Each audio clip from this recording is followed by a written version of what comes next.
ಹುಬ್ಬಳ್ಳಿಯ ಇನಾಮ ವೀರಾಪುರದಲ್ಲಿ ಗರ್ಭಿಣಿ ಮಹಿಳೆಯ ಹತ್ಯೆಯನ್ನ ಖಂಡಿಸಿ ನಗರದ ಹೃದಯ ಭಾಗದಲ್ಲಿರುವ ಗಾಂಧಿ ವೃತ್ತದಲ್ಲಿ ಜಾಗತಿಕ ಲಿಂಗಾಯತ ಮಹಾಸಭಾ ವತಿಯಿಂದ ಪ್ರಾಯಶ್ಚಿತ್ತ ದಿನಾಚರಣೆ ಆಚರಿಸಲಾಗುವುದು ಅಂತ ಸಭಾಧ್ಯಕ್ಷ ಅಶೋಕ್ ಬರ್ಗುಂಡಿ ಹೇಳಿದ್ರು. ನಗರದ ಪತ್ರಿಕಾ ಭವನದಲ್ಲಿ ಶುಕ್ರವಾರ ಸುದ್ದಿಗೋಷ್ಠಿ ನಡೆಸಿ ಅವರು ಮಾತನಾಡಿದ್ರು. ನಾಳಿನ ದಿನ ನಾವೆಲ್ಲ ಸಂಘಟನೆಗಳವರು ಕೂಡಿಕೊಂಡು ಒಂದು ಪ್ರಾಯಶ್ಚಿತ್ತದ ದಿನವನ್ನಾಗಿ ಗಾಂಧಿ ಸರ್ಕಲ್ನಲ್ಲಿ ನಾವು ಆಚರಿಸ್ತೇವೆ. ಸರ್ಕಾರವನ್ನು ಗಮನ ಸೆಳೆಯುತ್ತೇವೆ. ಸರ್ಕಾರದ ಎಲ್ಲ ನಾಯಕರುಗಳಲ್ಲಿ ದಯವಿಟ್ಟು ಈ ದರಿದ್ರ ರಾಜಕೀಯ ಧಾರ್ಮಿಕ ಈ ಸೋಗಲಾಡಿತನದ ಈ ವ್ಯಾಪ್ತಿಯಿಂದ ಹೊರಗೆ ಬಂದು ಮಾನವೀಯತೆಯ ಹಿನ್ನೆಲೆಯಲ್ಲಿ ಎಲ್ಲ ಮನುಷ್ಯರಿಗೂ ಕೂಡ ಈ ಪೃಥ್ವಿಯ ಮೇಲೆ ಗೌರವಯುತವಾಗಿ ಬದುಕುವ ಹಕ್ಕಿದೆ ಅನ್ನುವಂಥದ್ದನ್ನು ಸ್ಥಾಪಿಸುವ ನಿಟ್ಟಿನಲ್ಲಿ ಮಾನವೀಯತೆಯ ಪರವಾಗಿ ಮಾನವಿಕ ನೆಲೆಯಲ್ಲಿ ಒಂದಿಷ್ಟು ಆಲೋಚನೆಗಳನ್ನು ಮಾಡಿ ಇಂತಹ ಪ್ರಮಾದಗಳು, ಇಂತಹ ಕ್ರೌರ್ಯಗಳು ಎಂದೆಂದೂ ಕೂಡ ಯಾರ ಪ್ರಸಂಗದಲ್ಲಿಯೂ ಕೂಡ ಜಾತಿ ಕಾರಣ ಮುಂತಾದ ಕಾರಣಗಳಿಗಾಗಿ ನಡೆಯಲಾರದಂಥ ಕಠಿಣ ಕಾನೂನನ್ನು ತರಬೇಕು.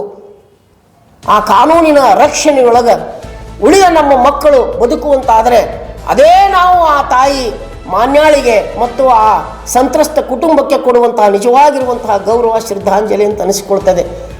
ಆ ಹಿನ್ನೆಲೆಯಲ್ಲಿ ಬಂಧುಗಳೇ, ಅತ್ಯಂತ ವಿಷಾದದಿಂದ ಈ ನಾಡಿನ ಲಿಂಗಾಯತ ಸಮುದಾಯವಲ್ಲದೆ ಬುದ್ಧ, ಬಸವ, ಅಂಬೇಡ್ಕರ್, ಗಾಂಧೀಜಿಯವರ ಈ ಎಲ್ಲ ಸಮಗ್ರ ಚಿಂತನೆಗಳ ಅಡಿ ಬದುಕನ್ನು ರೂಪಿಸಿಕೊಳ್ಳುತ್ತಿರುವಂತಹ ನಾವುಗಳೆಲ್ಲರೂ ಕೂಡ ಆಲೋಚನೆ ಮಾಡಿ ನಮ್ಮ ಪರಿಸರವನ್ನು ಜಾಗೃತವಾಗಿಡೋಣ, ಸ್ವಚ್ಛವಾಗಿಡೋಣ. ಇದರೊಂದು ಶಾಂತಿಯ ತೋಟವಾಗಿ ಕುವೆಂಪು ಅವರು ಹೇಳುವ ಹಾಗೆ ಈ ಎಲ್ಲ ಭೇದಗಳನ್ನು ಅಳಿಸುವ, ಈ ಎಲ್ಲ ಭೇದಗಳನ್ನು ಸುಡುವ ಮಂತ್ರ ಅದು ಪ್ರೀತಿ ಮಾತ್ರ ಅಂತ ಹೇಳ್ತಾರೆ. ಅಂಥ ಪ್ರೀತಿಯ ಬದುಕುವ ವಾತಾವರಣವನ್ನು ನಿರ್ಮಿಸುವಂತಹ ಜವಾಬ್ದಾರಿಯನ್ನು ಈ ನಾಡಿನ ಎಲ್ಲ ಸಮುದಾಯಗಳವರು ಅವರು ಹಾಗೆ ತೋರಬೇಕು, ಹಾಗೆ ನಡೆದುಕೊಳ್ಳಬೇಕು. ಇಂತಹ ಪ್ರಸಂಗಗಳಿಗೆ ಬುದ್ಧಿ ಹೇಳಿ, ಇಂತಹ ಪ್ರಸಂಗಗಳಲ್ಲಿ ಅವರಿಗೆ ತಿಳುವಳಿಕೆಯನ್ನು ಹೇಳಿ ಅವರ ಪ್ರೀತಿಯನ್ನು ಉಳಿಸುವಂತಹ ಕೆಲಸವನ್ನು ಈ ನಾಡು ಮಾಡಿದರೆ ಬಹುಶಃ ನಮ್ಮ ಹಿರಿಯರು ಕಟ್ಟಿಕೊಟ್ಟಿರುವಂತಹ ಈ ವ್ಯವಸ್ಥೆಗೆ ನಿಜವಾದಂತಹ ಗೌರವವನ್ನು ನಾವು ಸಲ್ಲಿಸಿದಂಗೆ ಆಗ್ತದೆ. ಅದೇ ನಾವು ನಿಜವಾಗಿ ನಮ್ಮ ಲಿಂಗಕ್ಕೆ ಕೊಡುವಂತಹ ಗೌರವ, ಅದೇ ಗುರುಲಿಂಗ ಜಂಗಮಕ್ಕೆ ತೋರುವಂತಹ ನಿಜವಾದಂತಹ ಗೌರವ ಅನ್ನುವ ಹಿನ್ನೆಲೆಯಲ್ಲಿ ಪ್ರೀತಿಯನ್ನು ಉಳಿಸೋಣ, ಪ್ರೀತಿಯನ್ನು ಬದುಕೋಣ. ಪ್ರೀತಿಯನ್ನು ನಾಶ ಮಾಡುವಂತಹ ಇಂತಹ ದುಷ್ಟ ಮರ್ಯಾದೆಗೇಡು ಹತ್ಯೆಗಳನ್ನು ಸಂಪೂರ್ಣವಾಗಿ ನಿರ್ಬಂಧಿಸುವ ರೀತಿಯಲ್ಲಿ, ಸಂಪೂರ್ಣವಾಗಿ ಪ್ರತಿಬಂಧಿಸುವ ರೀತಿಯಲ್ಲಿ, ಮತ್ತೊಮ್ಮೆ ಮರುಕಳಿಸದ ರೀತಿಯಲ್ಲಿ ಗಟ್ಟಿಯಾಗಿರುವಂತಹ ಕಾನೂನು, ಇದನ್ನು ಮೀರಿ ಇನ್ನೊಂದು ಕಾನೂನೇ ಇಲ್ಲ ಅನ್ನುವ ರೀತಿಯೊಳಗೆ ಕಠಿಣವಾಗಿರುವಂತಹ ಕಾನೂನನ್ನು ರೂಪಿಸಬೇಕು. ಮತ್ತು ಈ ಕೊಲೆಗೈದಿರುವಂತಹ, ಕೊಲೆಗೆ ಪ್ರಚೋದನೆ ಮಾಡಿರುವಂತಹ ಎಲ್ಲರಿಗೂ ಕೂಡ ಕಠಿಣವಾಗಿರುವಂತಹ ಶಿಕ್ಷೆ ಆಗಬೇಕು ಅಂತ ತಿಳ್ಕೊಂಡು ಹೊಸ ವರ್ಷದ ಮೊದಲನೇ ದಿನ ನಾವು ಸರ್ಕಾರವನ್ನು ಆಗ್ರಹಿಸ್ತೇವೆ ಮತ್ತು ನಾಡಿನ ಜನತೆಗೆ ನಾವು ಕೇಳಿಕೊಡ್ತೇವೆ. ಶರಣು ಶರಣಾರ್ಥಿ. ಎಲ್ಲ ಶರಣ ಬಂಧುಗಳಿಗೂ ಹಾಗೂ ಪತ್ರಿಕಾ ಮಾಧ್ಯಮ ಮಿತ್ರರಿಗೂ ನಂತರ ಶರಣಾರ್ಥಿ.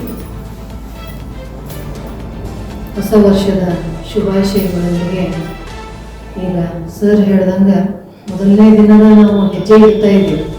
ಆ ಹೆಜ್ಜೆ ಇಡುವಾಗ ಕೂಡ ನಾವು ಎಚ್ಚರಿಕೆ ಹೆಜ್ಜೆಯನ್ನೇ ಇಡಬೇಕು ಅಂತೇಳಿ ಅನ್ನುವಂಥ ಸಂದೇಶವನ್ನು, ನಿರ್ಧಾರವನ್ನು ತಗೊಂಡಿರ್ತಕ್ಕಂಥ ಎಲ್ಲ ಸಂಘಟನೆಗಳಿಗೂ ಕೂಡ ನಾನು ಅಭಿನಂದಿಸ್ತೇನೆ. ಮೊದಲು ಯಾಕಂದ್ರೆ ಒಬ್ಬ ವ್ಯಕ್ತಿ ಸಮಾಜದಲ್ಲಿ ಬದುಕಬೇಕು ಅಂತೇಳಿ ಅಂತಂದ್ರೆ ಎಲ್ಲ ರೀತಿಯನ್ನು ಹಕ್ಕನ್ನು ಕೊಟ್ಟಿರುವಂಥದ್ದು ನಮ್ಮ ಸಂವಿಧಾನ. ಆ ಸಂವಿಧಾನ ಬಂದಾದ ಮೇಲೂ ಕೂಡ 75 ವರ್ಷಗಳು ಕಳೆದಾದ ಮೇಲೂ ನಮ್ಮೊಳಗೆ ಇಂಥ ಜಾತಿಯ ಒಂದು ಮತೀಯವಾದ ಅಂತ ಏನ್ ಹೇಳ್ತೀವಲ್ಲ, ಆ ಜಾತಿಯ ಅಂತ ನಶೆ ಏನಂತ ಹೇಳಿದ್ರೆ ತನ್ನ ಮಗಳನ್ನು ಕೂಡ ಲೆಕ್ಕಿಸದೆ ಕೊಲ್ಲುವಂತಹ ಒಂದು ಮನಸ್ಥಿತಿ ಯಾವ ತಂದೆ ತಾಯಿಗೂ ಕೂಡ ಬರಬಾರ್ದು ಅಂತ ಹೇಳಂತ ಅನ್ನೋದು ನನ್ನ ಅಭಿಪ್ರಾಯ. ಯಾಕಂದ್ರೆ ಆ ತಂದೆ ತಾಯಿಗಳ ಆ ಮಗಳನ್ನ ಬೆಳೆಸುವಾಗಿನ ಕಾಳಜಿಯನ್ನ, ಪ್ರೀತಿಯನ್ನ ಗೌರವಿಸ್ತಾನೆ ಮುಂದೆ ಆ ಮಗಳು ಬದುಕಬೇಕಾಗಿತ್ತಲ್ಲ, ಬದುಕಬೇಕಾದಂತ ಮಗಳನ್ನ, ಗರ್ಭಸ್ಥ ಶಿಶುವನ್ನ 6 ತಿಂಗಳ ಗರ್ಭಿಣಿ ಹೆಣ್ಮಗಳನ್ನ ಒಂದು ಕೊಲ್ಲುವಂತ ಮಟ್ಟಕ್ಕೆ ಅವ್ರ ಕ್ರೌರ್ಯವನ್ನು ನಾವು ಖಂಡಿಸ್ತೇವೆ. ಯಾಕಂದ್ರೆ ಒಬ್ಬ ಹೆಣ್ಣು ಅಂತ ಹೇಳಂತಂದ್ರೆ ಅದು ಜಗದ ಕಣ್ಣು ಅಂತಲೂ ಕೂಡ ನಾವು ನೋಡ್ತೇವೆ. ಒಬ್ಬ ಹೆಣ್ಣು ತಾನು ಕಲಿತ್ರ ಮನೆಯೊಂದು ಪಾಠಶಾಲೆನ ಅಂತ ಹೇಳಿ ಅನ್ನುವಂಥದ್ದನ್ನು ಕೂಡ ಉಕ್ತಿಗಳನ್ನ ನೋಡ್ತೀವಿ. ಆಮೇಲೆ ತೊಟ್ಟಿಲ ತೂಗುವ ಕೈ ಜಗತ್ತನ್ನ ತೂಗ್ತೈತಿ ಅಂತ ಹೇಳಿ ಅನ್ನುವಂಥ ಉಕ್ತಿಗಳನ್ನ ಕೇಳ್ಕೊಂಡು ನಾವೆಲ್ಲ ಬೆಳೆದೀವಿ. ಮತ್ತ ಅಷ್ಟೆಲ್ಲ ಒಂದು ಬಲ ಇದ್ದಂತ ಹೆಣ್ಮಗಳನ್ನ ಆತನ ಜೊತೆ ಒಪ್ಪಿ ಮದುವೆ ಇರ್ಬೋದು. ಮತ್ತೆ ನಮ್ಮ ಭಾರತೀಯ ಒಂದು ಸಂಪ್ರದಾಯದ ಪ್ರಕಾರ ಅವರೇ ಹಂಗ ಏನು ಓಡಿ ಹೋಗಿರ್ಲಿಲ್ಲ. ಮದುವೆ ಆಗಿ ಆ ಸಂಬಂಧಕ್ಕೆ ಒಳಗಾಗಿ ಮಧುರ ಬಾಂಧವ್ಯವನ್ನು ಒಳಗಾಗಿ ವಿವಾಹ ಬಂಧನಕ್ಕೆ ಒಳಗಂತ ಆ ಸತಿಪತಿಗಳನ್ನ ಗೌರವಯುತವಾಗಿ ಬದುಕಲಿಕ್ಕೆ ಬಿಡಲಾರ್ದ ಒಂದು ಜಾತಿಯ ಒಂದು ನಶೆ ಒಳಗ ಮಕ್ಕಳನ್ನು ಕೂಡ ತಾವು ಲೆಕ್ಕಿಸ್ಲಾರ್ದಂಗ ಕೊಂದಿರ್ತಕ್ಕಂತ ಆ ತಂದೆ ತಾಯಿಗಳನ್ನ ಅವನ್ನ ನಾವು ಖಂಡಿಸ್ತೇವೆ. ಯಾಕಂದ್ರೆ ಒಬ್ಬ ಹೆಣ್ಣಾಗಿ ಅಂತ ಹೇಳಿ ನಾವು ಹೇಳ್ತಾ ಹೇಳಿದೆ ನಾನು.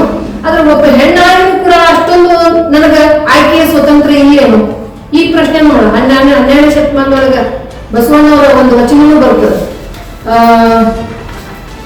ಗಂಡು ಮೋಹಿಸಿ ಹೆಣ್ಣು ಹಿಡಿದರೆ ಅವರ ಒಂದು ಒಡವೆ ಅಂತ ತಿಳ್ಕೋಬೇಕು. ಅದ ಹೆಣ್ಣು ಮೋಹಿಸಿ ಗಂಡ ಹಿಡಿದರೆ ಉತ್ತರವಾಗುವುದೆಂದರಿಬೇಕು.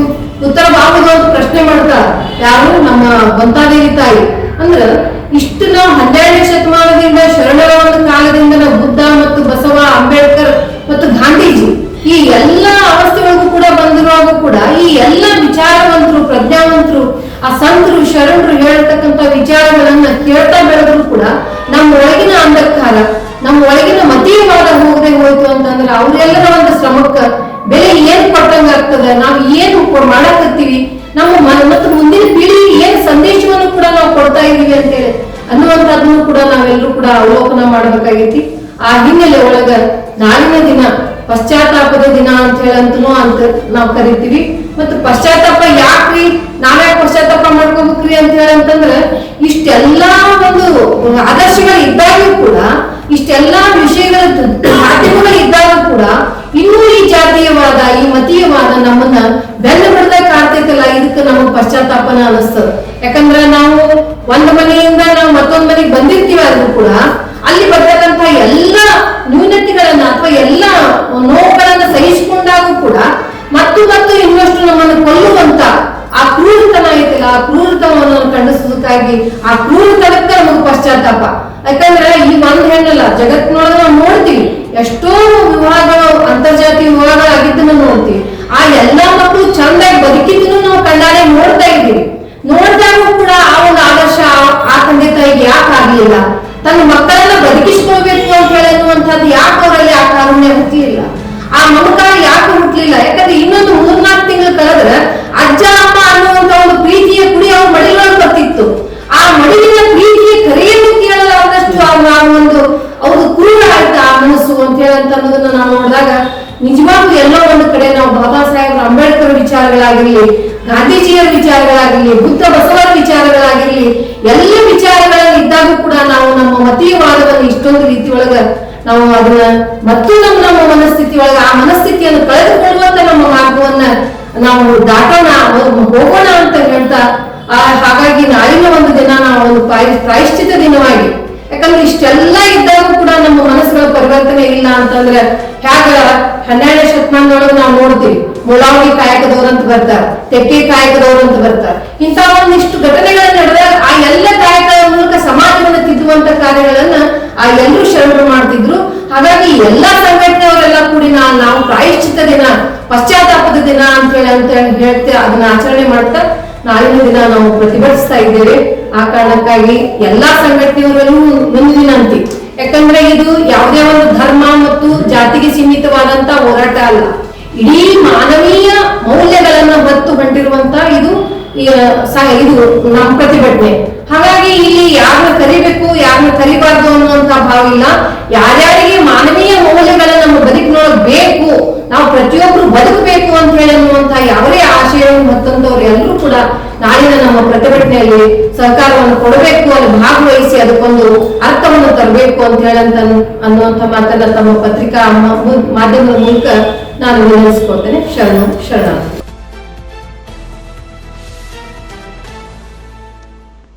Rise of news, Gadag.